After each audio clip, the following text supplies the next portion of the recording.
My hands were inside a man's chest cavity when I understood what I had become. Not metaphorically, not in some distant philosophical sense, but literally, physically. My fingers wrapped around ribs that had been cracked open like the shell of some obscene crustacean, pulling out pieces of lung tissue that had somehow fused with fragments of circuitry and wiring that should never have been inside a human body in the first place. The blood had long since dried into a dark crust that flaked away as I worked, creating a fine powder that settled on my rebreather mask and turned my breath into a rasping wheeze. The smell penetrated everything despite the filters, despite the blessed oils we used to sanctify our cleaning equipment, despite the prayers I muttered under my breath asking the God Emperor for strength to continue this holy work. It was the smell of rot and electricity, of burned meat and machine oil, of bodily fluids mixed with promethium residue and the acrid tang of psychic discharge that left a metallic taste in the back of my throat, even through the mask. This was my 3rd year in the sanctified sanitation corps of the Holy Ordos, and I no longer remembered the name I'd been born with, only the designation they had given me when I arrived.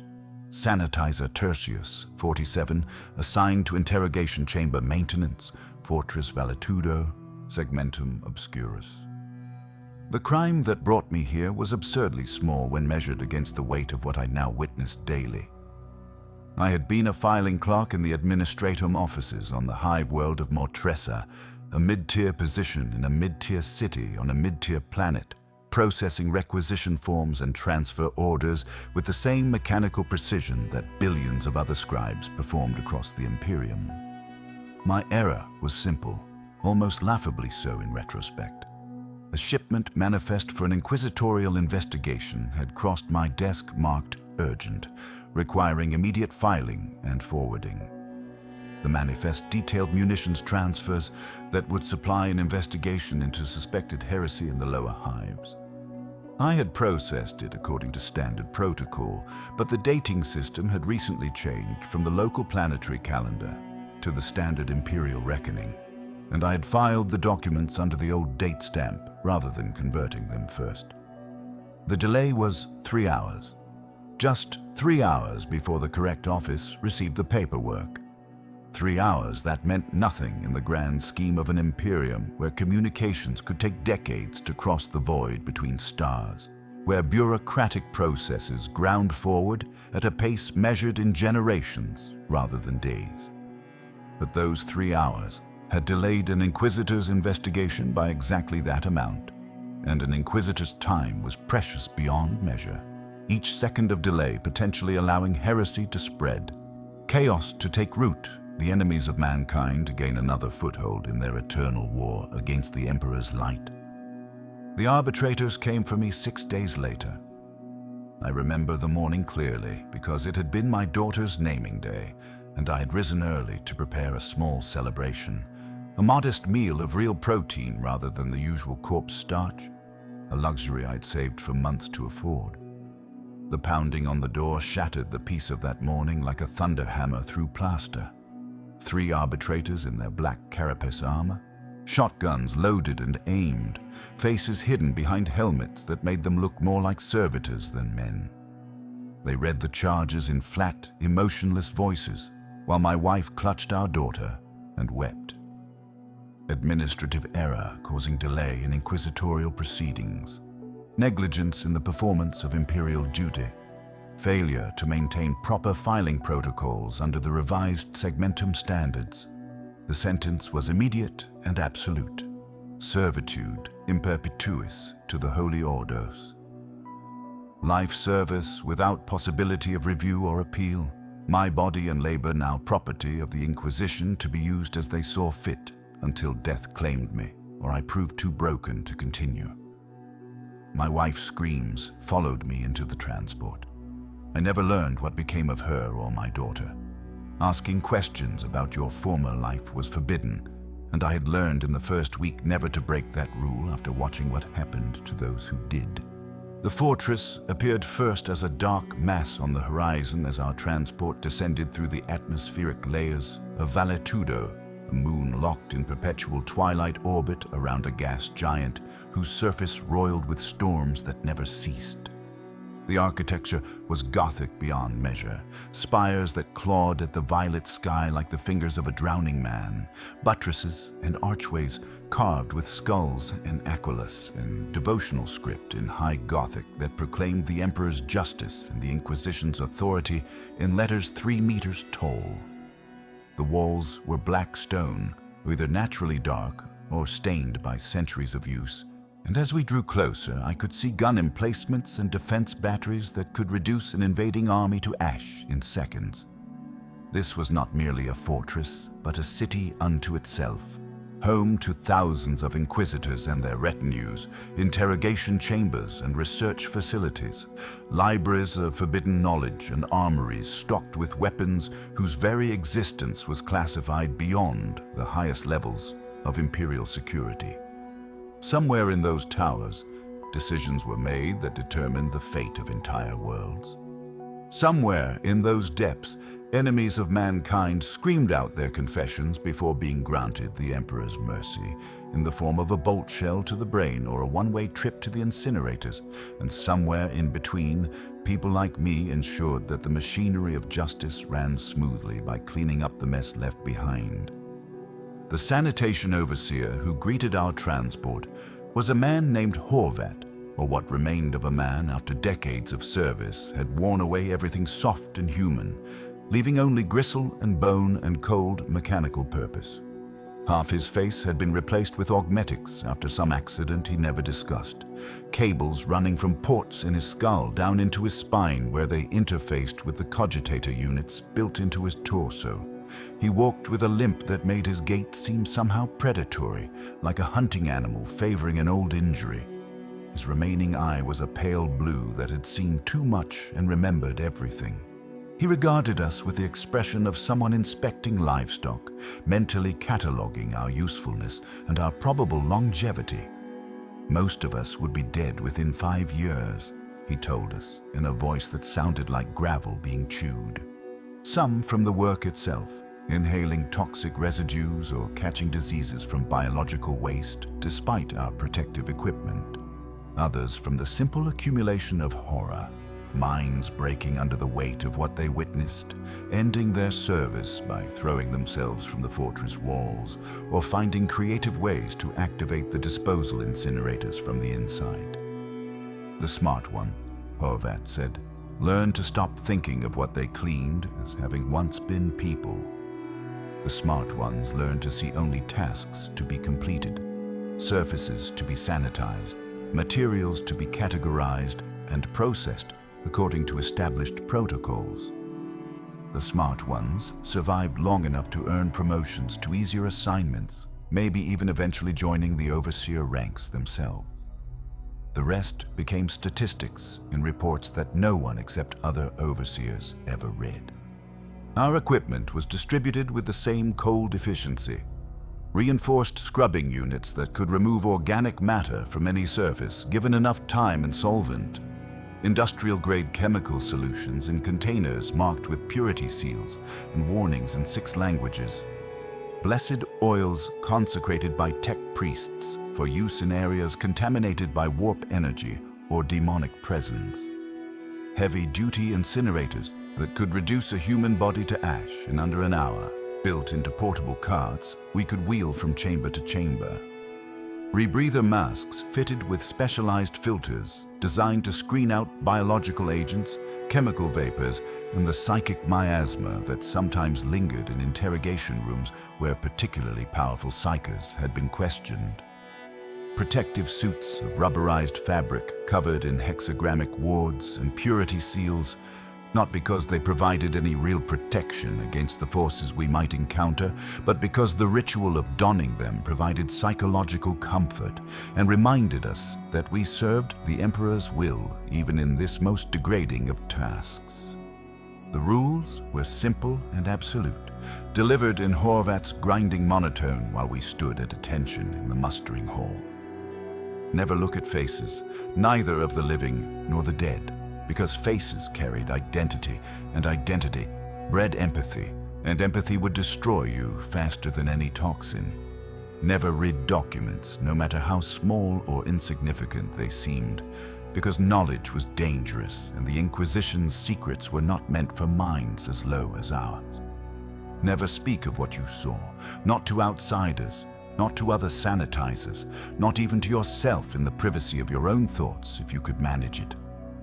Never ask questions, because questions led to curiosity, and curiosity led to forbidden knowledge, and forbidden knowledge led to a one-way trip to the interrogation chambers you normally only saw from the cleaning side. Break these rules, and you would discover firsthand what happened in those chambers before someone else was assigned to clean up your remains. The dormitory was a long hall lined with bunks, 40 beds in rows that had housed hundreds of sanitizers over the decades, new bodies filling spaces left by those who had moved up or moved out or simply moved on to whatever awaited us after death.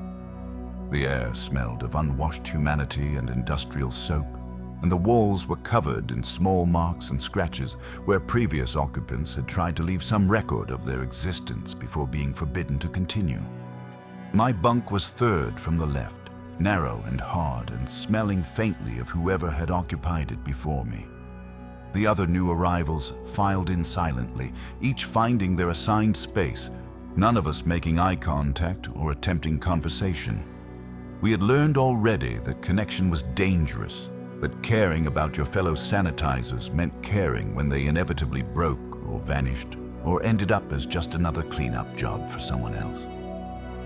I lay awake that first night, listening to the sounds of men weeping quietly in the darkness, prayers whispered to the God Emperor, asking for strength or mercy or simply a quick death when the time came.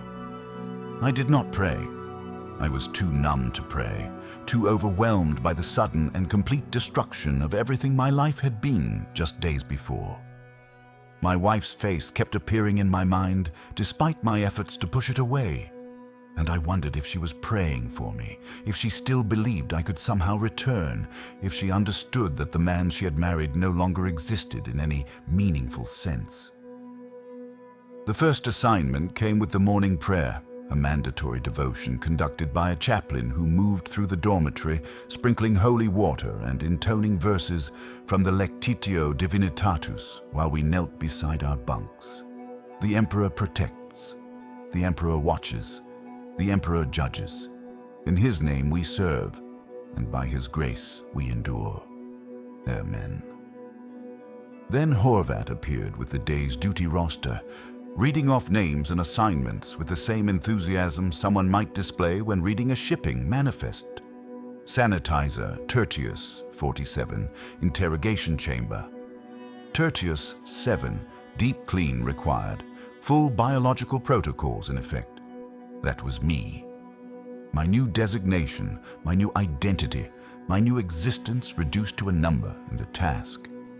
I collected my equipment and followed the guidance servitor through corridors that seemed to go on forever, past doorways that led to chambers I could not imagine and did not want to imagine, beneath vaulted ceilings decorated with frescoes depicting the Emperor's victory over the traitor Horus, past windows that looked out on the fortress's central courtyard, where I could see figures in Inquisitorial regalia moving with purpose toward destinations unknown. The servitor said nothing, because servitors did not speak unless programmed to do so, and this one was a simple navigation unit with barely enough brain function left to follow corridors and identify rooms. Its footsteps were mechanical and precise, and I found myself matching my pace to its rhythm, one foot after another, walking toward my new purpose. Interrogation chamber, Tertius 7 was smaller than I had expected, perhaps 5 meters square, with walls of reinforced plasteel and a drain in the center of the floor large enough to fit a human head. The door was 3 inches thick and bore a lock mechanism that required biometric verification and a code known only to Inquisitors and their immediate staff. I had been given a one-time access code by Horvat, enough to enter once for my assigned cleaning. The code would expire when I left, and I would never be able to enter this room again without authorization. The servitor waited outside as I entered, my boots making wet sounds on the floor before I realized what I was walking in. Blood. Not fresh blood that would still be liquid and warm, but old blood that had congealed and partially dried, creating a sticky coating that covered most of the floor's surface. The walls were splattered with it too, and as my eyes adjusted to the dim lighting provided by a single luminator strip in the ceiling, I began to see the patterns. Not random splashes, but distinct shapes that told stories if you knew how to read them. Here, someone had been restrained against the wall, their back pressed to the plasteel while something was done to their front, the spray pattern suggesting high-pressure arterial bleeding from a chest wound. There, someone had been bent over the examination table bolted to the floor, their head held down while their spine was accessed from behind, the smears indicating they had tried to crawl away before their strength failed. In the corner, someone had simply sat and bled out slowly, back against the wall, legs extended, the pool beneath them suggesting they had remained conscious and aware until the very end. I stood in that doorway for what might have been seconds or hours, my mind trying to process what I was seeing, trying to categorize it and make it manageable and failing completely. This was not an abstract concept. This was not a statistic in a report or a line in an official document.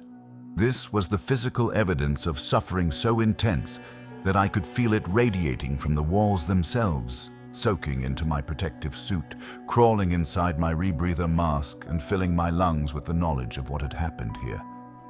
Someone had hurt another person in this room. Multiple people, probably, based on the quantity and variety of biological matter. Someone had hurt them systematically, methodically, with professional precision and inhuman patience, extracting information or punishing heresy or simply conducting the Emperor's justice, according to protocols established over 10,000 years of inquisitorial tradition. And some inquisitor whose face I would never see and whose name I would never know, had determined that this was necessary and right and proper in service to the Imperium of man. My hands shook as I activated my cleaning equipment and began the work. The protocols were clear and specific. Biological matter must be collected first, sorted into categories based on whether it could be recycled for servitor creation, needed to be destroyed due to contamination, or required analysis by the mechanicus for unknown substances. Solid tissue went into reinforced containers marked with biohazard symbols and purity seals. Fluids were collected using absorbent materials that could be incinerated.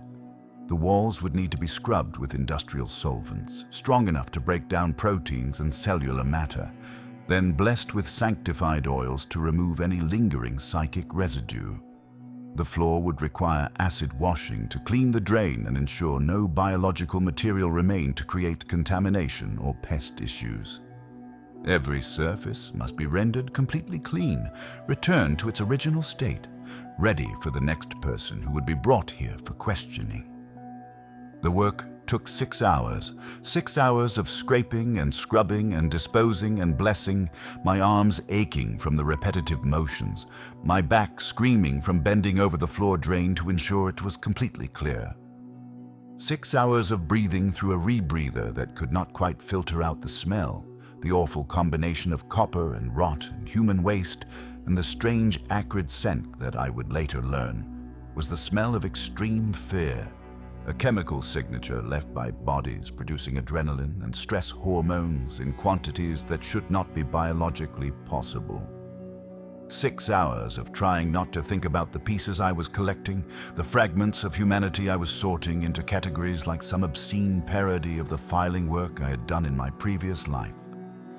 Recyclable, contaminated, unknown.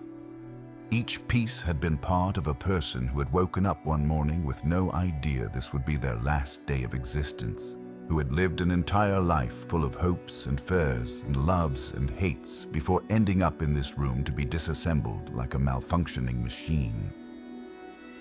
I completed the work in silence, following the protocols exactly as taught, and when I was finished, the room looked as clean as an operating theater. No evidence remaining of what had transpired here, except the faint marks on the wall where restraint bolts had been installed and removed repeatedly over the years. I sealed my collection containers, marked them with the proper codes, and wheeled them to the disposal chutes according to the routing instructions provided. Recyclable materials went to the left chute, which led to the tech priest workshops where servitor components were fabricated. Contaminated materials went to the right chute, which led directly to incinerators, hot enough to reduce anything to component atoms. Unknown materials went to the center chute, which led to analysis chambers where Mechanicus adepts would study them and determine proper disposal methods. I pulled the levers and heard the containers sliding away into the fortress's depths. Their contents now someone else's problem. My part in their processing complete. The days that followed established a pattern that would define my existence for years to come. Wake at 0500 hours to the sound of a klaxon that made my teeth ache.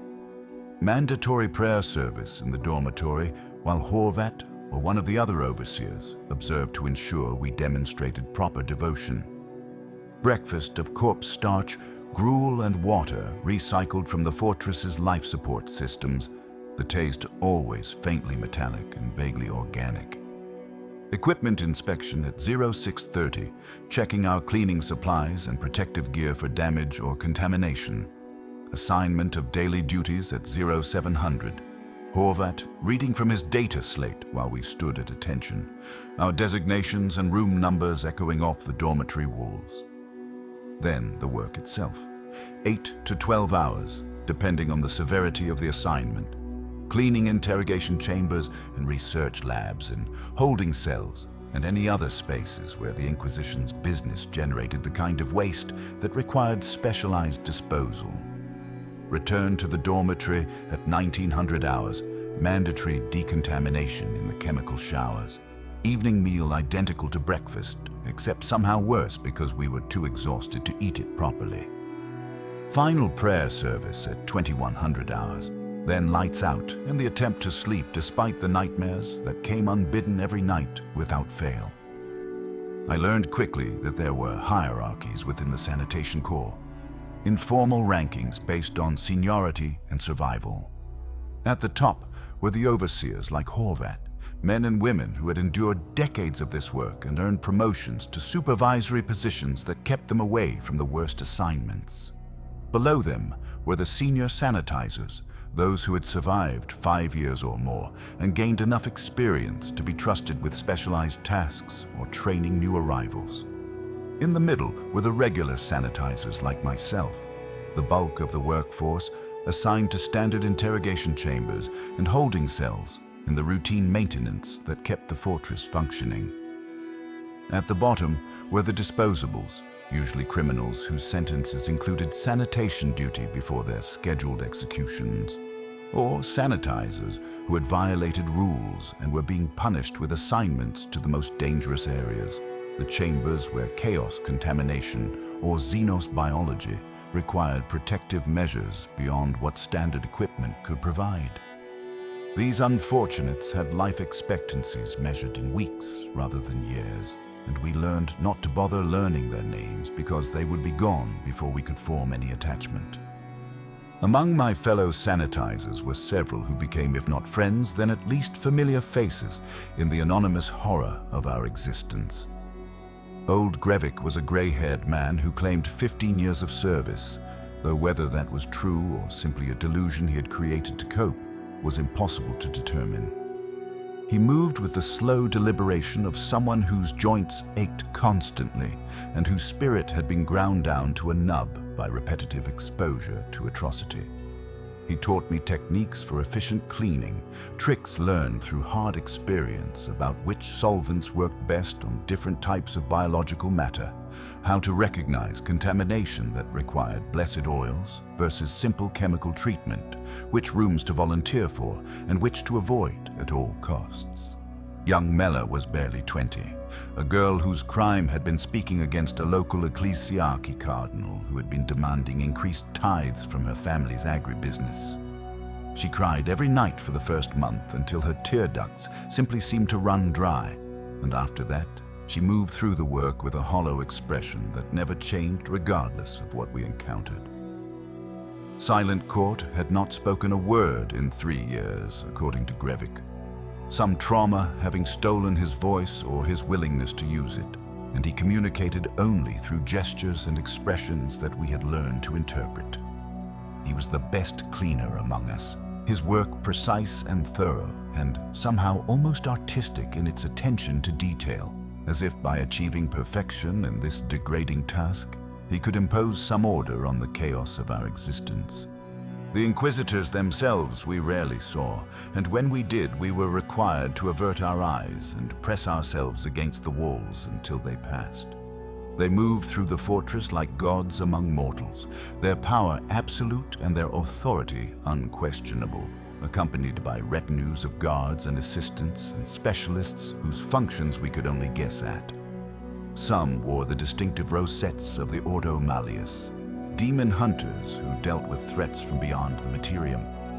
Others bore the symbols of the Ordo Hereticus, witch hunters who rooted out heresy and mutation within the Imperium itself. A few displayed the marks of the Ordo Xenos, alien hunters who studied and eliminated Xenos threats to humanity. There were also Inquisitors from smaller ordos whose purposes were more obscure, specialists in particular types of threats or investigators of mysteries so classified that their very existence was uncertain. All of them shared the same quality of absolute conviction, the unshakable faith that their actions were righteous regardless of the cost in lives or sanity. All of them generated the same kind of waste that required our services. And we learned to categorize assignments, not by which Inquisitor we were cleaning up after, but by which type of threat they specialized in, because that determined what protective measures we needed to employ. The Ordo Hereticus assignments were considered the worst by consensus among the senior sanitizers. Witch hunters dealt with psychers, mutants, heretics, and anyone suspected of corruption by chaos or deviation from the imperial creed. Their interrogations were thorough beyond measure because heresy could hide in the smallest details the most innocent-seeming behaviors or beliefs. A man might be interrogated for days because he held his prayer beads in the wrong hand. A woman might be subjected to chemical questioning because she had named her daughter after a saint whose feast day happened to coincide with a date significant in some obscure chaos cult's calendar.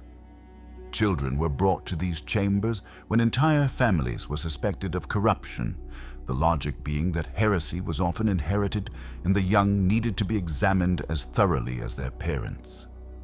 I was assigned to clean an Ordo Hereticus interrogation suite in my 4th month of service, and that assignment nearly broke me. The suite consisted of 3 connected chambers, each specialized for different types of questioning.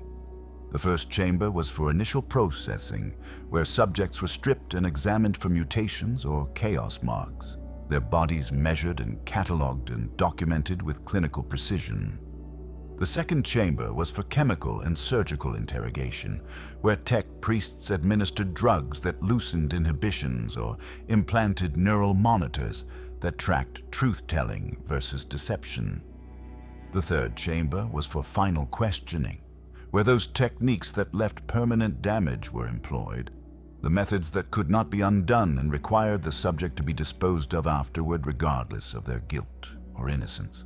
All 3 chambers required cleaning, and I was given 2 days to complete the task because the residue was particularly dangerous, psychic contamination mixing with biological waste in ways that required extensive purification protocols. The things I found in those chambers still visit my nightmares years later. Small shoes lined up against a wall, each pair carefully placed as if their owners expected to reclaim them. Strands of long hair tangled in drain covers, different colors suggesting different individuals, all processed through the same space. documents partially burned in waste receptacles, edges charred but centers still readable, showing interrogation transcripts where the subjects had started by proclaiming their innocence and ended by confessing to crimes that they could not possibly have committed just to make the pain stop.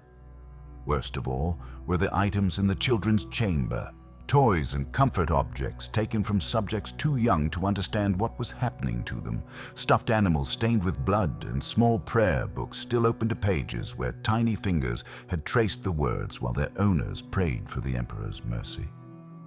I completed the work because refusing was not an option, but something inside me cracked during those 2 days, some final barrier between the person I had been and the thing I was becoming. I had not thought deeply about my faith since arriving at the fortress, the daily prayers being more ritual than genuine devotion, but standing in that chamber surrounded by the evidence of what we did to our own people in the Emperor's name, I found myself questioning for the first time whether this truly was his will or simply human cruelty, sanctified by religious language and official authority. The disposal systems were their own form of horror, a revelation of the scale of the Inquisition's operations that no amount of briefing could have prepared me for. The incinerator rooms were located 3 levels below the main interrogation complex, massive chambers dominated by furnaces that ran constantly, fed by the chutes that carried biological waste from every sanitation operation in the fortress.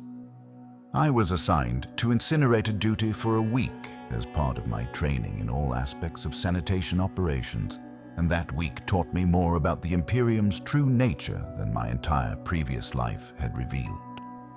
The furnaces were blessed machines, consecrated by the Mechanicus, and maintained by specialized tech priests who treated them with the reverence normally reserved for weapons or holy relics. Each furnace could process 20 human bodies per hour, reducing them to ash that was then compressed and used as industrial material in the fortress's manufacturing workshops. The ash became components in concrete, was mixed into ceramics, was even used in some of the art pieces that decorated the fortress's upper levels, where inquisitors and their staff moved through spaces designed to remind them of their sacred duty. We were all of us, the living and the dead alike, simply resources to be processed in service to the Emperor's will.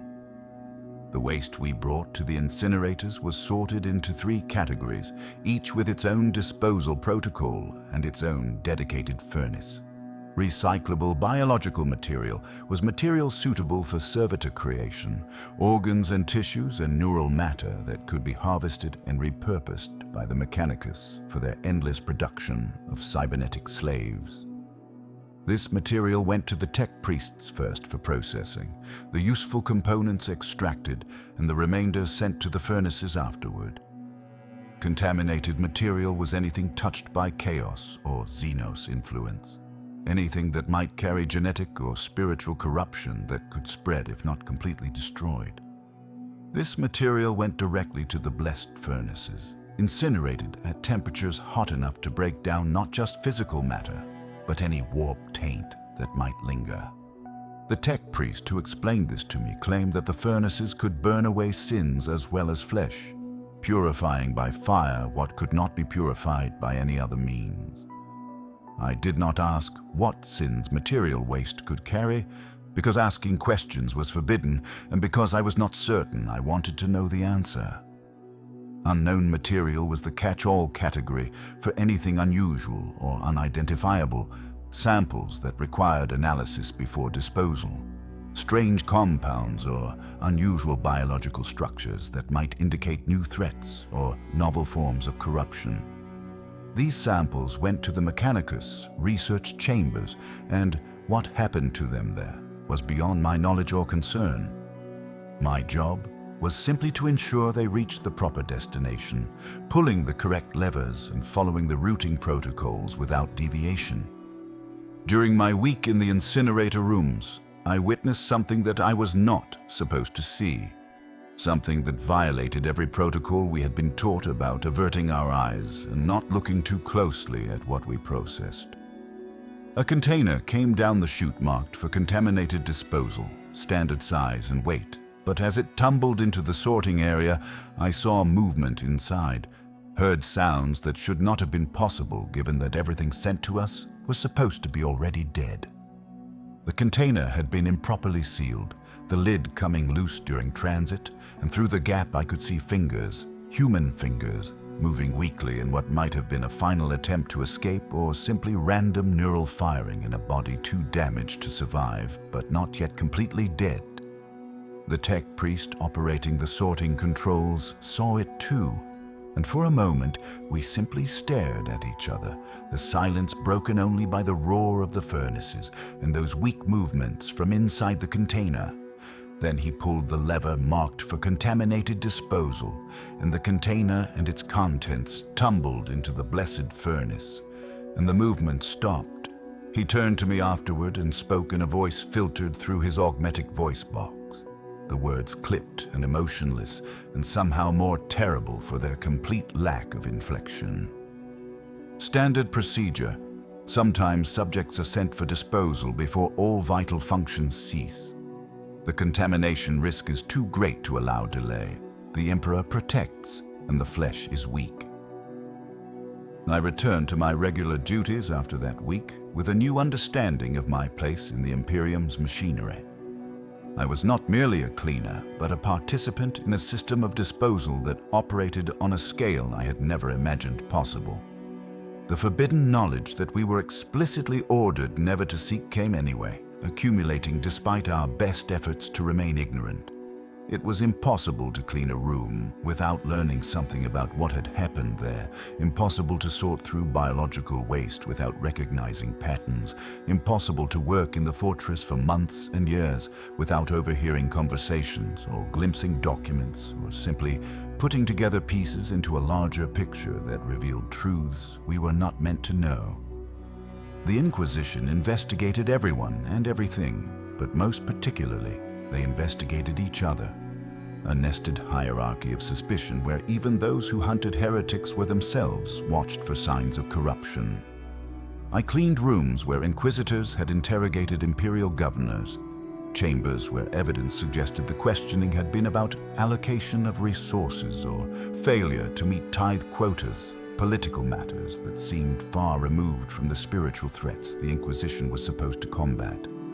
I cleaned rooms where administrative officials had been questioned about record-keeping errors similar to my own, their crime being inefficiency rather than heresy, their punishment being interrogation and death because the Imperium's bureaucracy was too vast and too critical to tolerate even minor failures. I cleaned rooms where space marines had been questioned, which shocked me the first time because I had believed the Astartes to be beyond such treatment, warrior angels who served the Emperor directly and could not be suspected of disloyalty. But the evidence was undeniable. The distinctive biological markers of space marine physiology, impossible to mistake, suggesting that even the Emperor's finest warriors were not above the Inquisition's scrutiny when questions arose about their conduct or loyalty. Most disturbing were the rooms where other inquisitors had been questioned. Evidence of internal investigations where the hunters had become the hunted, where someone had decided that an inquisitor's methods or conclusions or associations required examination. These were always sealed investigations, the chambers marked with additional security war, and the cleanup crews required to sign blood oaths, never to speak of what we found there. But we found it nonetheless, and we knew what it meant. The Inquisition was not a unified organization, but a collection of factions and philosophies, inquisitors disagreeing fundamentally about methods and priorities and what threats were most important to combat, Puritans versus radicals, monodominants versus Xanthites, seculos attending versus recongregators. The theological disputes that divided them would have been academic if not for the fact that inquisitors had absolute authority to act on their convictions, including the authority to investigate and punish other inquisitors they believed had fallen into error or corruption. The result was a silent civil war conducted in interrogation chambers and through assassination and via political maneuvering that cost as many lives as any Xenos invasion. But these were Imperial lives spent to maintain doctrinal purity rather than defend against external threats. I learned this not from any formal briefing, but from cleaning the same chambers repeatedly, recognizing the patterns of serial investigations, seeing how one Inquisitor's research into chaos corruption would lead to another Inquisitor questioning their methods, which would lead to a third Inquisitor investigating whether the questioning had been motivated by genuine concern or factional rivalry. The psychological weight of this accumulated knowledge became unbearable in my second year of service. I had developed techniques for managing the stress, mental compartmentalization that allowed me to function during the work itself, saving the emotional processing for late at night when I lay in my bunk and tried to make sense of what I had witnessed. But there was too much to process. Too many horrible things that needed to be filed away in the recesses of my mind, and the filing system was breaking down. I started having what Grevik called the episodes, moments during work where I would simply stop moving, my hands frozen in whatever task they were performing, my mind retreating inward to some safe place where none of this existed. The episodes lasted only seconds at first, brief flashes of disassociation that I could recover from quickly. But they grew longer and more frequent until Horvat noticed and pulled me from active duty for 3 days of psychological conditioning. The conditioning consisted of chemical therapy administered by an apathetic medici and sessions with a chaplain who explained in calm, patient tones that my struggle was a common one among sanitizers and that the solution was to stop thinking of my work in terms of individuals or morality and instead see it purely as service to the Emperor. Every body I processed had been judged by an Inquisitor and found wanting. Every piece of biological matter I disposed of had come from someone who had threatened the Imperium in some way, however small. My work was therefore righteous work, holy work, necessary work that maintained the purity of humanity's defense against the darkness. The chaplain's words were meant to comfort, but they had the opposite effect, because they forced me to confront the central assumption underlying the entire system. If the Inquisition's judgments were always correct, if everyone we processed was genuinely guilty of crimes worthy of death and disposal, then the system was just and my participation in it was morally neutral. But if the Inquisition ever made mistakes, if even one person had been innocent, if even one interrogation had extracted a false confession through pain rather than revealing actual guilt, then what we were doing here was not justice, but simply murder, sanctified by paperwork and official seals. I returned to duty after 3 days with my episodes controlled, but my doubts deepened, and those doubts were nearly my end.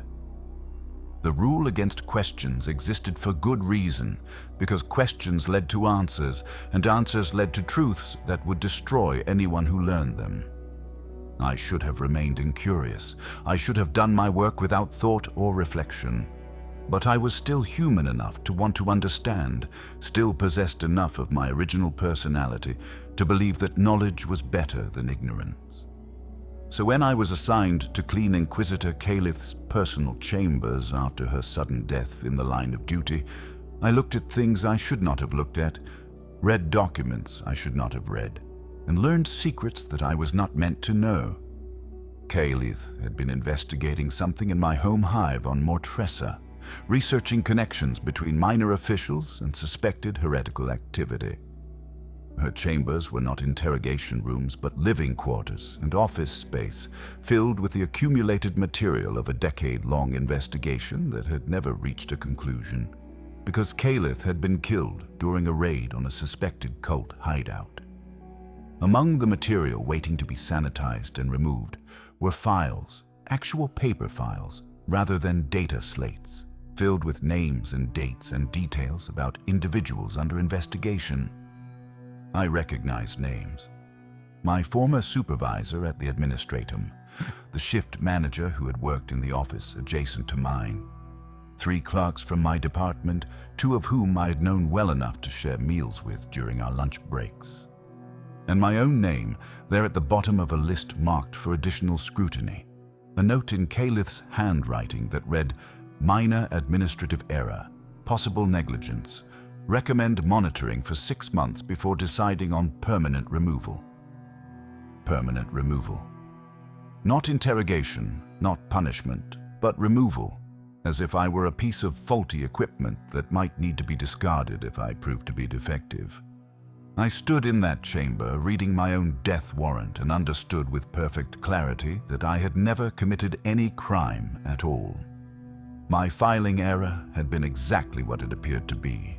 A simple mistake made during a period of bureaucratic transition, the kind of error that happened thousands of times per day across the Imperium's vast administrative apparatus. But Calith had needed bodies to fill her investigation, needed suspects to prove that her work was yielding results and justifying the resources allocated to her. So she had taken my error and marked me for monitoring, intending to watch me for 6 months before deciding whether to have me arrested on suspicion of deeper crimes. She had no evidence I had committed. And then she had died before making that decision, and someone else reviewing her files had decided that anyone she had been monitoring was likely guilty of something and had ordered my arrest to tie up loose ends. My crime was not heresy or corruption or any actual wrongdoing. My crime was being convenient, being available, being in the wrong file at the wrong time when an inquisitor needed to demonstrate productivity. The revelation should have destroyed me, should have sent me into a spiral of despair or rage that would have ended with me in an interrogation chamber, experiencing firsthand what I had been cleaning up after for 2 years. Instead, something inside me simply went cold and hard and dead, a final crystallization of understanding that stripped away any remaining illusions about the Imperium or the Emperor or the justice of the system I served. I was a resource to be used and discarded. Every person I cleaned up after had been the same. We were all of us simply raw material for the machine. Our guilt or innocence irrelevant compared to the smooth functioning of the apparatus that processed us. Old Grevik was the one who finally broke under the weight of this truth, though his breaking looked different from what I had expected. He did not kill himself, or refuse to work or have screaming fits like some of the other sanitizers who reached their limit. Instead, he simply started talking during our assignments, violating the rule about silence by muttering under his breath while he worked. A stream of consciousness monologue that grew louder and more insistent each day until everyone in the dormitory could hear it. He was counting, not days or weeks, but bodies. He claimed he had been keeping careful track since his first assignment 15 years ago, making marks in a hidden location, maintaining a tally of exactly how many human beings had passed through his cleaning operations. The number was over 10,000.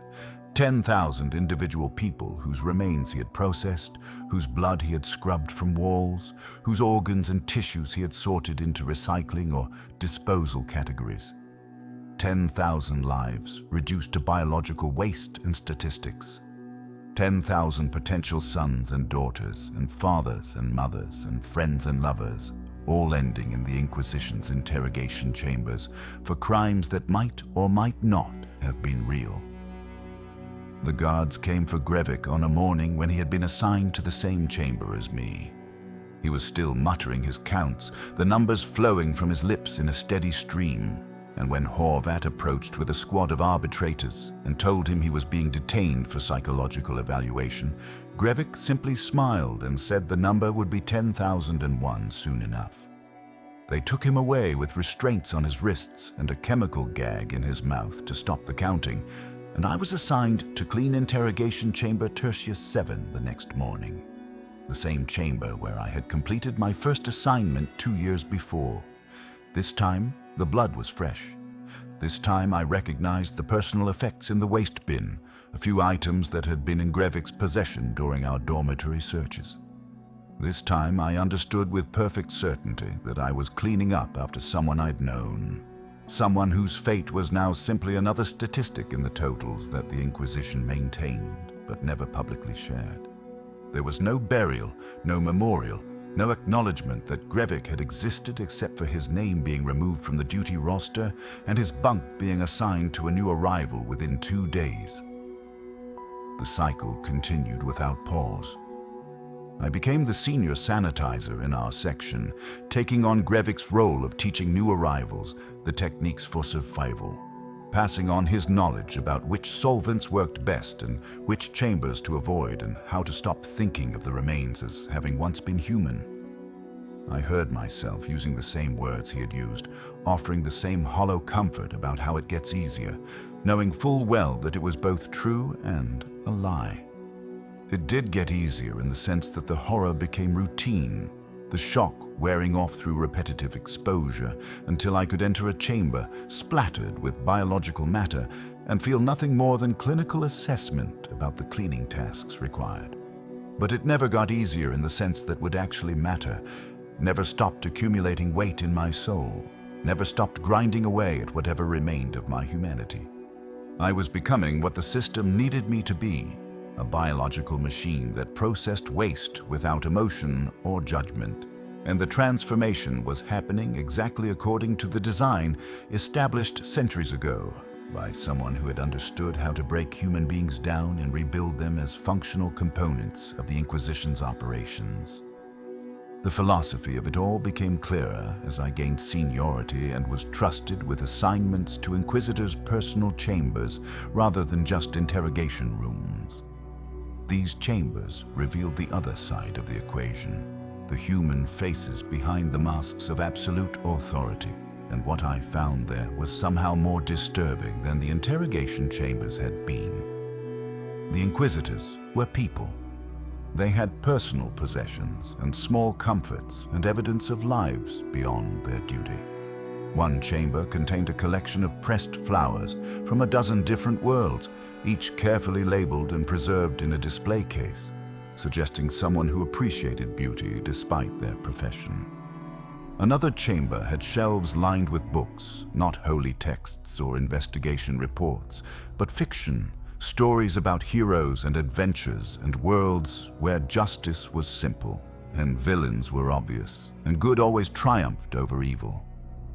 A third chamber contained children's drawings, dozens of them pinned to walls and filed in careful chronological order, each one addressed to Papa, from a child who had clearly not seen their father in years.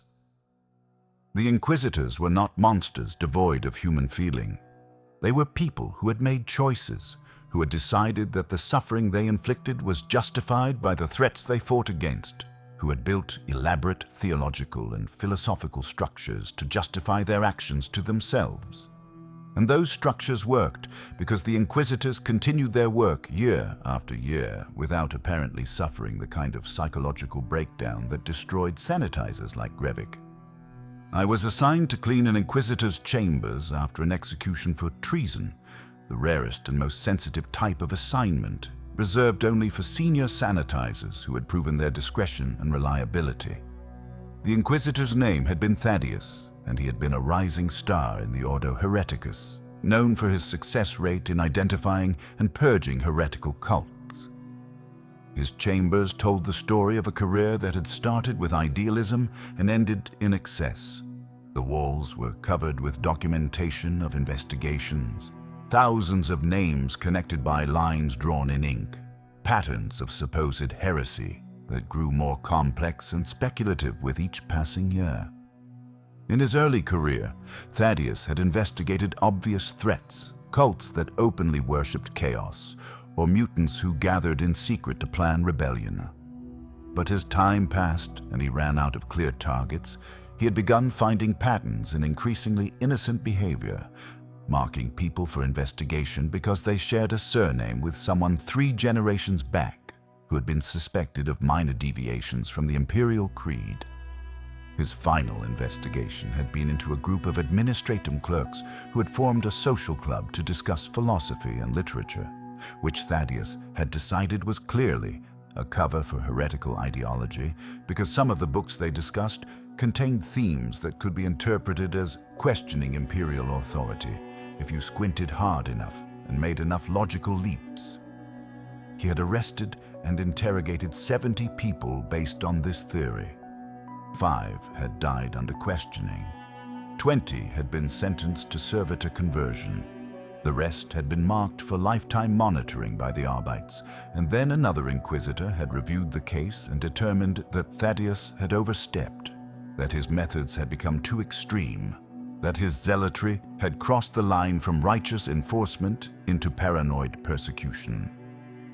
The execution had been swift, a bolt shell to the back of the head in a private chamber, no ceremony or public acknowledgement, just a body to be disposed of and a legacy to be sanitized. Among Thaddeus's possessions was a journal, handwritten in careful script, entries spanning 20 years of service. I should not have read it. Reading it was a violation of every rule I'd been taught, but I read it anyway, drawn by a morbid curiosity about what an Inquisitor thought in the privacy of their own mind. The early entries were what I expected, devotional reflections on service to the Emperor and prayers for strength to combat heresy. But the later entries revealed a man who had lost his ability to distinguish between genuine threats and imagined ones, who saw corruption in every deviation from absolute orthodoxy, who had become so convinced of his own righteousness that he could no longer question whether his conclusions were correct. He had written about his pride in his success rate, his satisfaction at being recognized as one of the most productive investigators in his ordo. He had justified his methods by citing statistics showing that interrogation subjects almost always confessed eventually, which he interpreted as proof of their guilt rather than evidence of his techniques' effectiveness at extracting false confessions. He had consoled himself during moments of doubt by reading the words of other Inquisitors who had faced similar struggles, finding validation in their shared belief that the work was necessary, regardless of personal cost or moral complexity.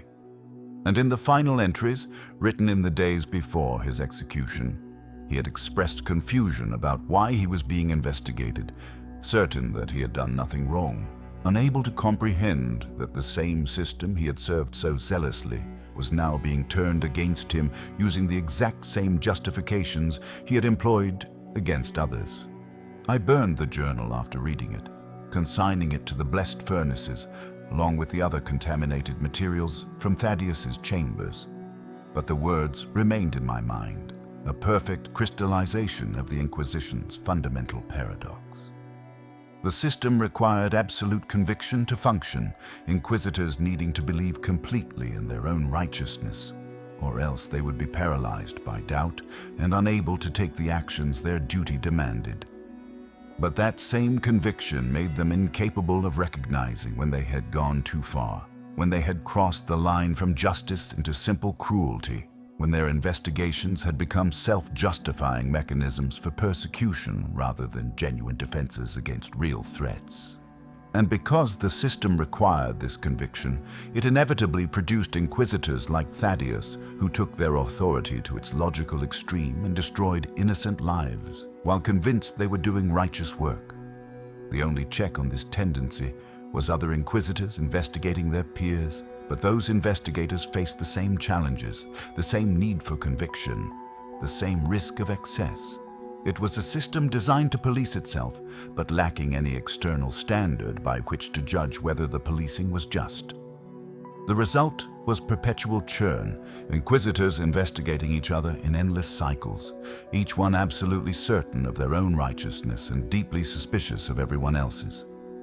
The ultimate horror came not from interrogation chambers or disposal operations, but from witnessing the Inquisition's response to threats beyond the merely human. I was assigned to a cleanup operation in the fortress's lower levels after an emergency containment breach, something that required every available sanitizer to work simultaneously because the contamination had spread across multiple chambers. The briefing was minimal and ominous.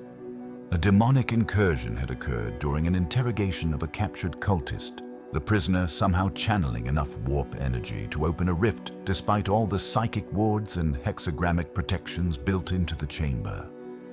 Grey Knights had been summoned, the space marines who specialized in fighting demonic threats, their arrival so rapid it suggested they had been standing by in anticipation of exactly this kind of emergency.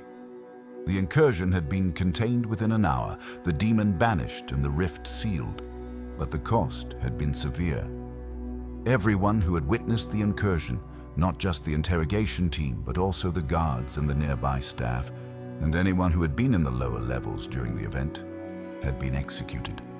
Not interrogated first, not examined for contamination, simply executed with bolt shells to ensure no demonic taint could spread through eyewitness accounts or traumatic memories. The Grey Knights themselves had performed the executions, moving through the corridors with weapons drawn, killing anyone they encountered without question or mercy. Our job was to clean up the aftermath, to dispose of the bodies and sanitize the chambers and restore the area to functional status so the Inquisition's work could continue. I had thought I understood the scale of the Inquisition's operations after 2 years of service, but this event revealed depths I had not imagined. The bodies numbered in the hundreds, not just Inquisitorial staff, but also prisoners who had happened to be in nearby holding cells, menial workers who had been maintaining the lower levels, even a few visiting officials from other Imperial organizations who had been conducting business in the fortress when the incursion occurred. All dead, all processed through the same disposal system we used for interrogation subjects, their deaths recorded only in classified reports that would never be seen by anyone outside the Inquisition's highest ranks. I worked for 3 days straight on that cleanup operation, sleeping in shifts in a nearby chamber because there was too much work to allow us to return to the dormitory between assignments. During those 3 days, I processed more biological matter than I had handled in my entire previous service. I also overheard conversations between the overseers and the Grey Knights, fragments of discussion about acceptable losses and contamination protocols and the need to maintain security through any means necessary. One phrase stuck with me, spoken by a Grey Knight to Horvat, while I was close enough to hear, but not close enough to be noticed. The individual is nothing. The survival of humanity is everything. They should be grateful their deaths serve a purpose. I thought about that phrase while I sorted bodies into recycling and disposal categories, while I scrubbed walls clean of blood and tissue in the strange iridescent residue left by warp energy. Grateful. As if gratitude was an emotion that corpses could feel, as if dying without trial or explanation, or even the courtesy of a final prayer, was something to be thankful for because it helped maintain secrecy about the Inquisition's operations. The psychological calculus became impossible to ignore after that event. The Inquisition fought against real threats. Chaos was real, demons were real, heresy and corruption and all the things they investigated existed and posed genuine dangers to humanity. But the methods they employed to fight those threats created their own form of evil, a bureaucratized horror that measured human lives in terms of acceptable losses and security protocols. The prisoners they interrogated were often guilty of something, but something covered a range from actual worship of the ruinous powers to simply having incorrect paperwork or expressing doubt about the Emperor's divinity or committing any of 1,000 minor deviations that could be classified as heresy if an inquisitor decided they warranted investigation. The staff they employed, people like me, were trapped in a system that destroyed everyone it touched, grinding us down through exposure to atrocity until we became either broken shells or functional psychopaths who felt nothing. The external witnesses they executed to maintain secrecy were often completely innocent, wrong place at wrong time, their only crime being near a demonic incursion they did nothing to cause. And all of it was justified by the same logic, the same calculation that individual suffering meant nothing compared to the species' survival, that any action taken in defense of the Imperium was righteous by definition, that questioning the methods was itself a form of heresy because it suggested doubt in the Emperor's wisdom and the Inquisition's divine mandate. 5 years into my service, I was offered what Horvat called an opportunity, though it felt more like a test or perhaps a trap. My record had been exemplary, according to the official assessments.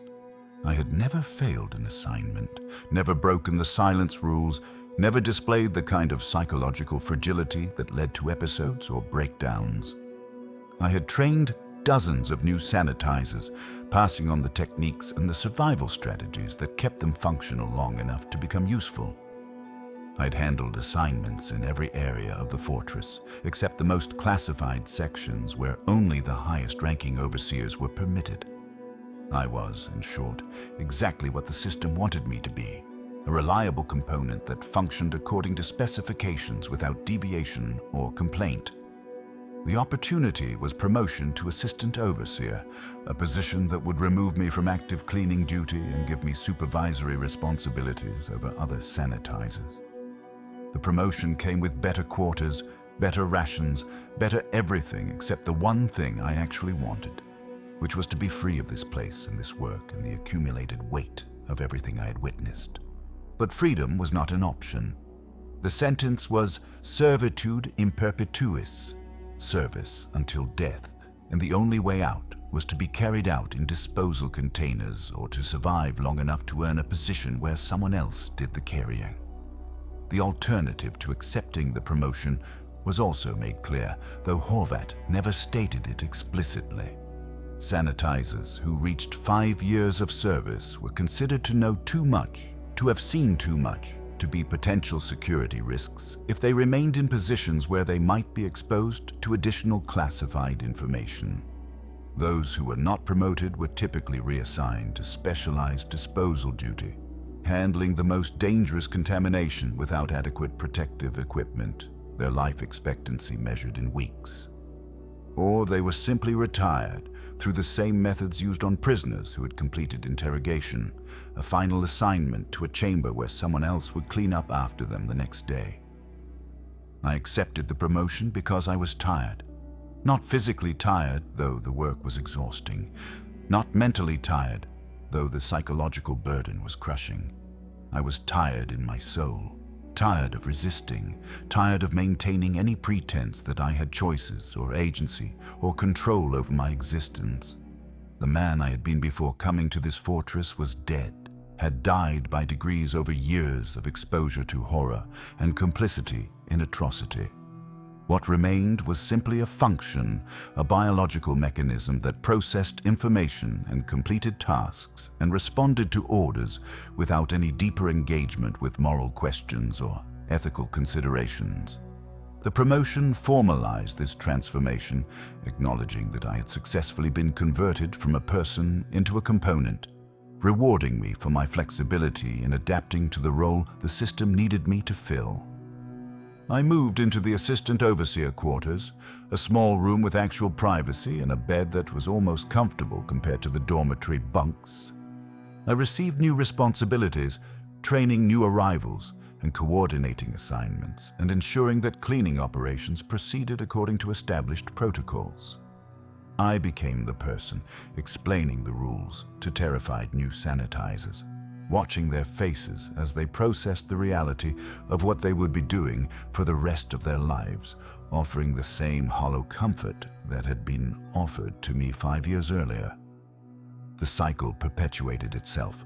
I was now part of the machinery that processed people into sanitizers who processed the remains of people who had been processed by the Inquisition.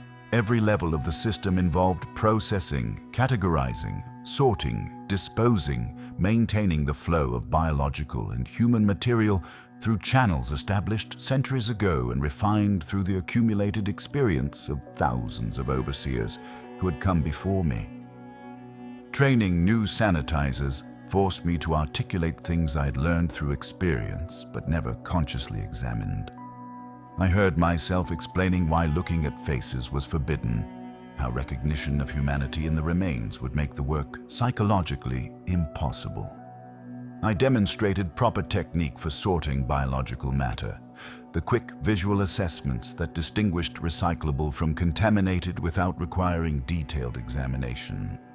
I taught the mental compartmentalization that allowed you to function during assignments and save the emotional processing for later, though I knew from experience that later never actually came, the processing being endlessly deferred until it simply stopped being necessary because the emotions had died. I explained the informal hierarchy among chambers, how interrogation rooms were easier than research labs, because at least interrogation subjects had been living people before they died, while research labs sometimes contained things that had never been entirely human or had been modified so extensively that their original species was uncertain. I described the specialized protective measures for different types of contamination, the blessed oils for warp taint, the chemical baths for Xenos biology, the full isolation suits for anything that might carry infectious organisms or genetic corruption. I watched young men and women absorb this information, their faces showing the progression from horror to numbness that I had undergone myself, and I felt nothing but a distant clinical interest in how quickly they would adapt or how soon they would break. One of my new trainees was a young man whose crime had been similar to my own, a bureaucratic error that had delayed an inquisitorial investigation. His name before arriving had been something with multiple syllables, but now he was just Sanitizer Quintus 12, and he reminded me uncomfortably of myself 5 years earlier. He asked questions despite being told not to, and trying to understand the logic of the system rather than simply accepting it. He looked at faces when he thought no one was watching, still seeing humanity in the remains rather than just materials to be processed. He had nightmares that woke the entire dormitory, screaming about children's toys and blood patterns and the smell that never quite washed off no matter how many times you scrubbed. I should have reported him for psychological evaluation, which would have led to his removal and disposal. Instead, I found myself trying to help him adapt, offering advice about mental techniques and work strategies, trying to keep him functional long enough that the adaptation would happen naturally, and he would not need to be retired. It was a mistake born from sentiment I should have purged years ago, and it nearly cost both of us our positions when he had a complete breakdown during a routine assignment. The breakdown happened in an Ordo Hereticus interrogation suite, the same kind of multi-chamber complex where I had nearly broken myself years earlier. Sanitizer Quintus 12 was assigned to the children's chamber, his first exposure to that particular horror, and something inside him simply snapped when he found a small stuffed animal half buried in biological waste. He started screaming, not words but just pure sound, the kind of scream that comes from something breaking at a fundamental level. He grabbed the stuffed animal and clutched it to his chest, stumbling out of the chamber and down the corridor, still screaming, covered in blood and waste and the residue of whatever had happened in that room. Guards responded within seconds, weapons drawn, ready to execute him as a security risk. I intervened, claiming that he was my responsibility as his trainer, that I would handle the situation, that this was a temporary episode that could be resolved without requiring permanent disposal. The guards allowed me to take custody, and I dragged him to a decontamination chamber and held him under the chemical showers while he continued to scream and weep and clutch that stuffed animal like it was the most precious thing in the galaxy. When he finally went quiet, I made him look at me and explained in the simplest possible terms that if he ever did this again, he would die. Not as a threat, but as a simple statement of fact. The system had no place for sanitizers who broke down during assignments. Compassion was forbidden because compassion made the work impossible. He needed to learn to stop seeing children and start seeing only biological matter that required processing, or he would end up as biological matter himself. He nodded weakly, his eyes hollow and distant, and I saw in his face the exact moment when something inside him died, when he made the same choice I had made years ago, to survive by becoming less than human. The years that followed were notable mainly for their sameness, an endless repetition of the same tasks performed by different people who all ended the same way. I trained hundreds of new sanitizers, watched most of them either adapt or break, or simply disappear from the roster. I supervised thousands of cleaning operations, ensuring that interrogation chambers and research labs and holding cells and incinerator rooms all met the Inquisition's exacting standards for cleanliness and security. I reviewed disposal logs and updated protocols, and attended briefings where senior overseers discussed efficiency improvements and resource allocation as if we were managing a manufacturing operation rather than processing the remains of human beings. I became good at this work in the way someone can become good at anything through enough repetition. My skills refined to the point where I could assess a chamber's cleaning requirements at a glance and develop optimal work schedules that maximized output while minimizing sanitizer exposure to the worst material. I received commendations from inquisitors who appreciated the improved efficiency of operations in my sector. I was held up as an example to new overseers, proof that even the most degrading work could be done with pride and professionalism if approached with the right attitude. I was, by every measurable standard, a success. I was also hollow, a shell that performed its function without any internal life or genuine thought or emotional engagement with anything beyond the immediate requirements of my duties. The only thing that penetrated this hollowness was the occasional glimpse of the larger machine's operations, moments when I saw how my small part fit into the Imperium's vast mechanisms of control and violence.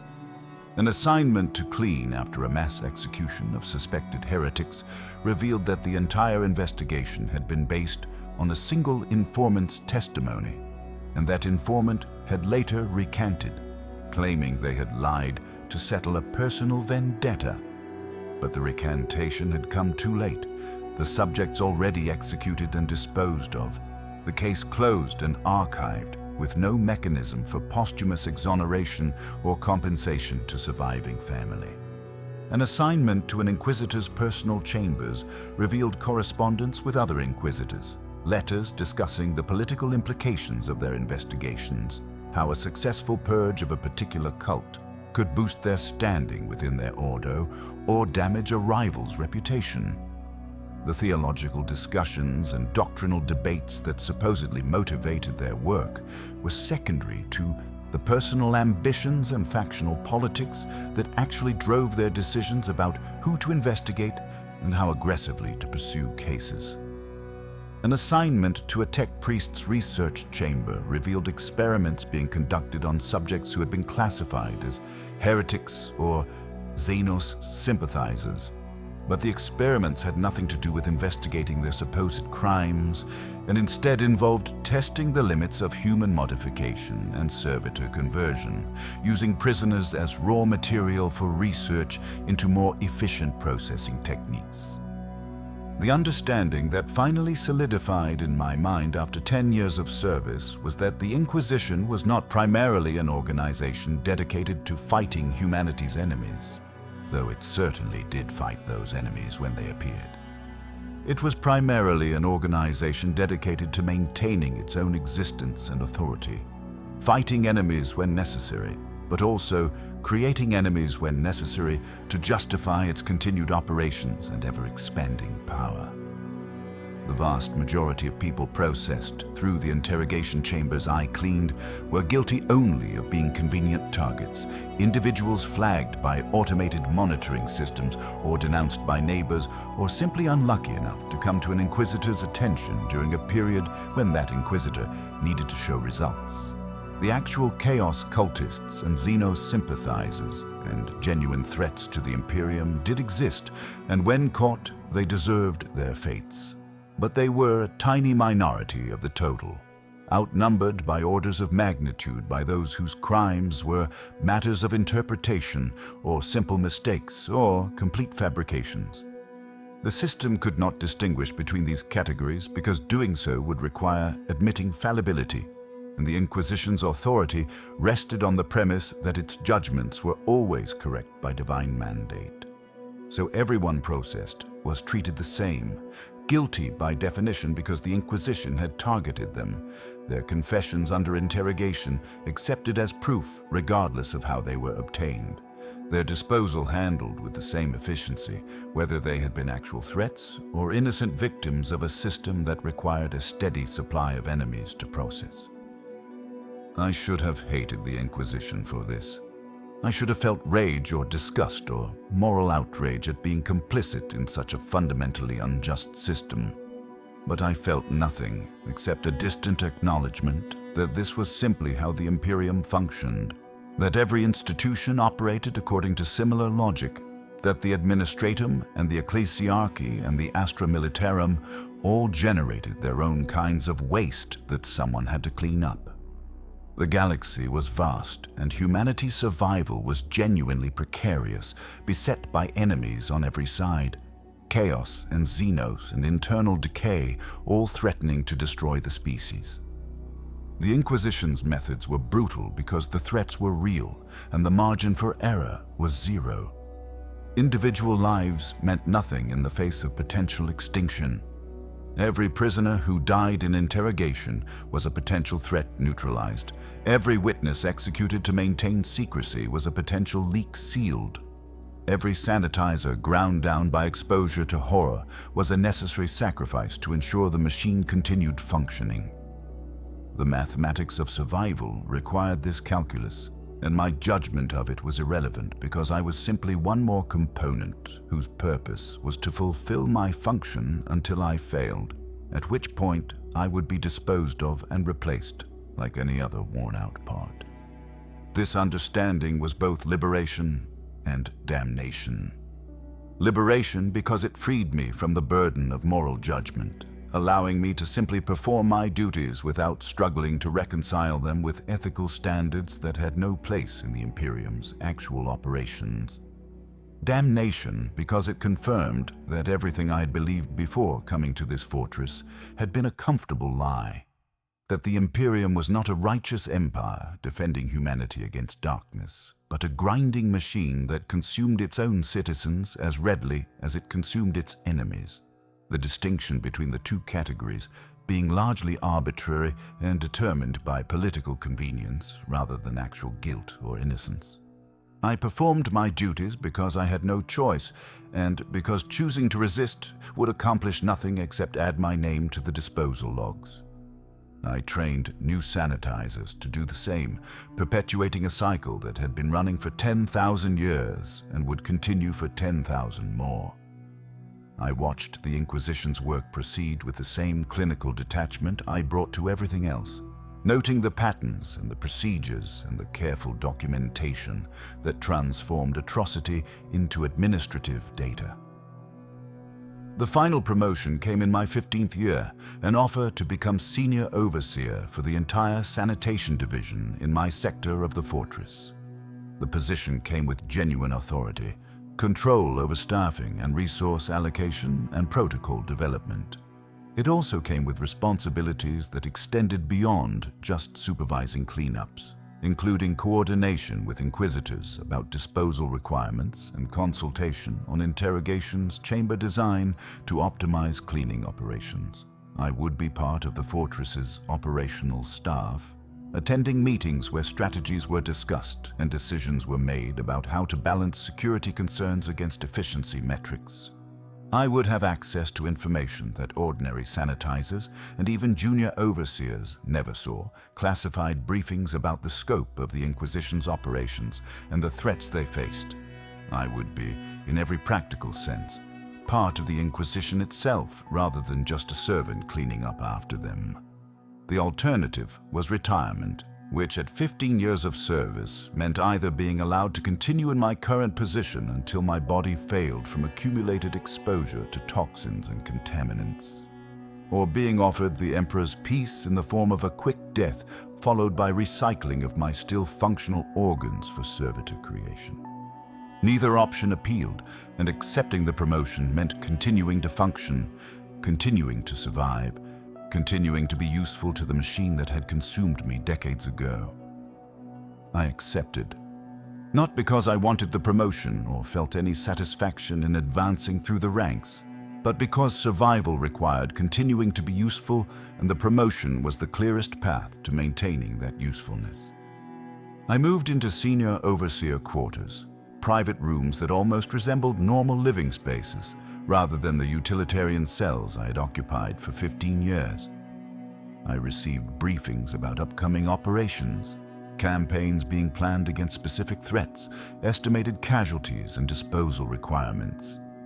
I attended meetings where Inquisitors discussed their methods in technical language that sanitized the horror by removing any reference to the humanity of their subjects. I became part of the permanent administrative staff, my name appearing on rosters and reports, my recommendations about procedure being considered and sometimes implemented.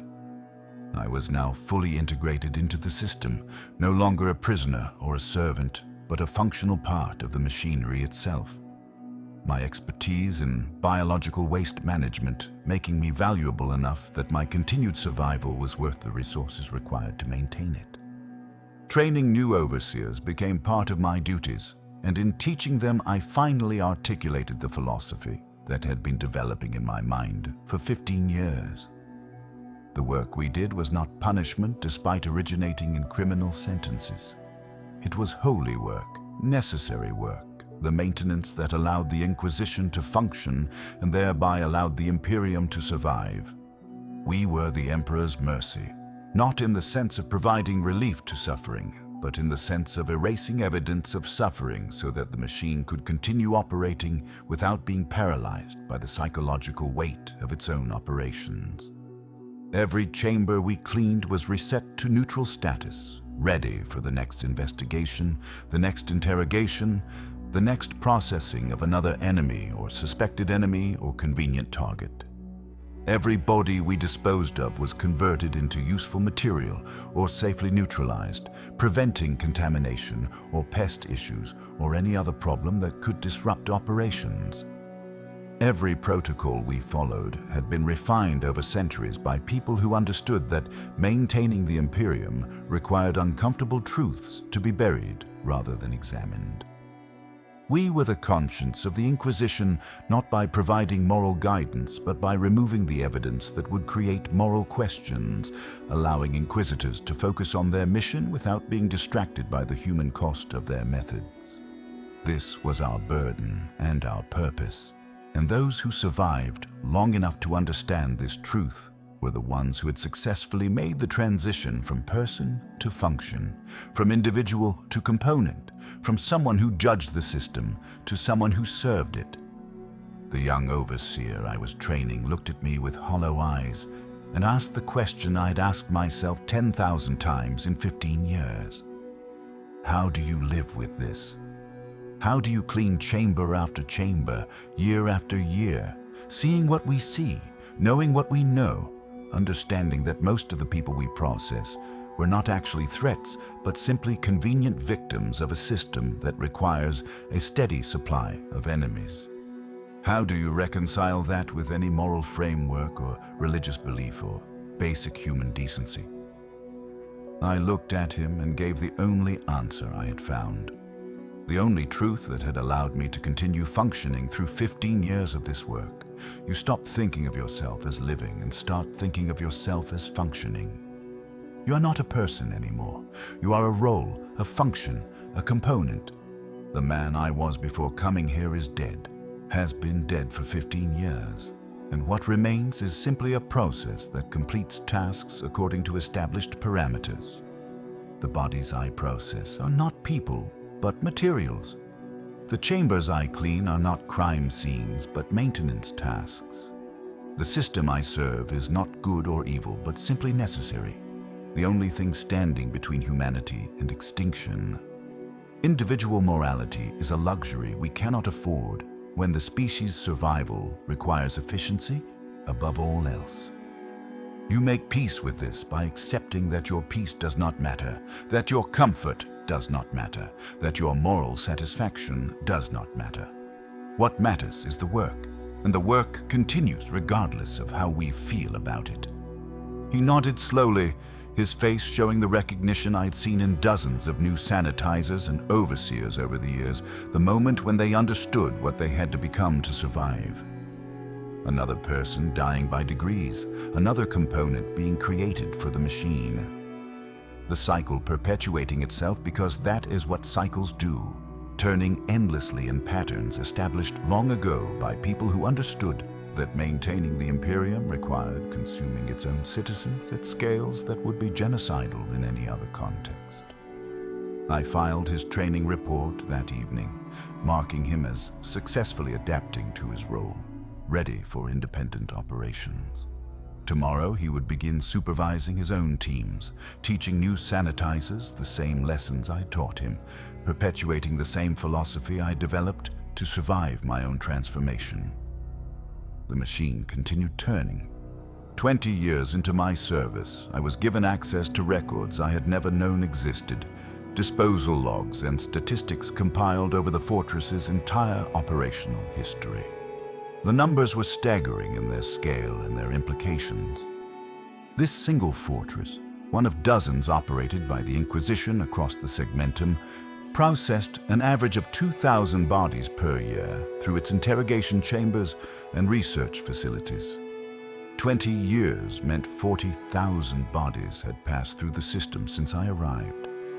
The fortress had been operational for 900 years. 18 million bodies, 18 million human beings processed and disposed of in the name of the Emperor's justice and the Imperium's security. And this was just one fortress. The implications for the Inquisition as a whole were too large to contemplate without risking the kind of psychological break I had learned to avoid. How many billions had been consumed by this system over 10,000 years? How many innocent people had been processed alongside actual threats? What percentage of the Imperium's population was being regularly consumed by internal security operations, a constant churn of flesh and blood and suffering that powered the machinery of survival? These questions had no answers that would not drive you mad, so I learned not to ask them. I focused instead on the immediate requirements of my duties, the daily operations that filled my time and occupied my mind, and prevented me from thinking too deeply about the larger implications. I reviewed the latest protocols for handling Xenos-contaminated waste, making notes about improvements that could increase processing efficiency by 3%. I coordinated with the tech priests about recycling quotas, ensuring we were meeting their requirements for servitor-compatible biological material. I trained another generation of overseers, watching them make the same transformation I had made, from person to component, from individual to function. I attended meetings where operations were planned and strategies were discussed, and decisions were made about which investigations to prioritize and how aggressively to pursue cases.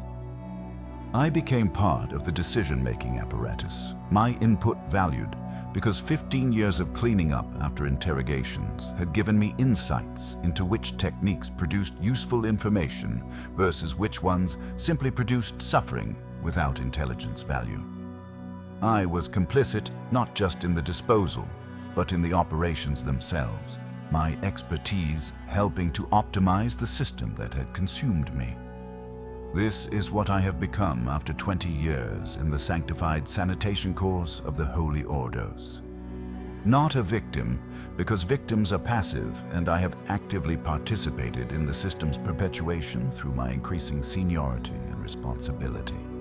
Not a perpetrator, because I did not create this system, and my individual actions matter little in the face of its scale and momentum. Simply a component, a function, a biological mechanism that processes waste and trains other mechanisms to process waste, and coordinates the overall waste processing operations according to parameters established by people long dead whose names I will never know. The man who arrived here 20 years ago, sentenced for a filing error, no longer exists in any meaningful sense. What remains carries his body and his memories, but not his identity or his moral framework or his capacity for genuine emotional response to horror. I perform my duties because performing them is what I do, because the alternative is ceasing to perform them, which would mean ceasing to exist, because existence, even in this reduced form, is preferable to the nullity of death. I train new sanitizers because training them is my assigned function, because the system requires constant replenishment of its human components, because someone has to teach the next generation how to become what I have become. I coordinate with Inquisitors because coordination is necessary for efficient operations, because the machinery must run smoothly or it will fail in its purpose, and humanity will perish in the darkness that waits beyond the Emperor's light. Tomorrow there will be more rooms to clean. There are always more rooms. The Inquisition never stops investigating, never stops interrogating, never stops processing enemies and suspected enemies and convenient targets through its interrogation chambers. The biological waste must be collected and sorted and disposed of according to established protocols. The chambers must be sanitized and blessed and returned to ready status for the next investigation.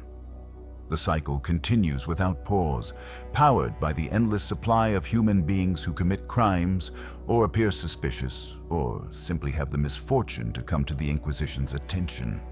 And I will ensure the cycle continues smoothly, because that is my function, because I have made my peace with what I am and what I do, because the alternative is to break and be disposed of and replaced by someone else who will do the same work with the same efficiency.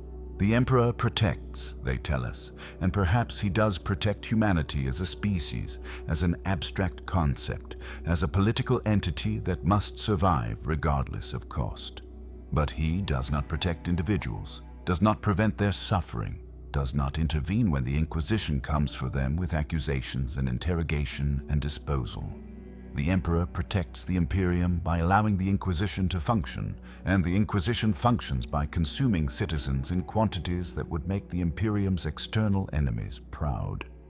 This is not a flaw in the system, but its defining feature, the mechanism by which internal threats are neutralized and dissent is suppressed and absolute loyalty is enforced through terror of what happens to those who question or deviate or simply draw attention at an inconvenient time.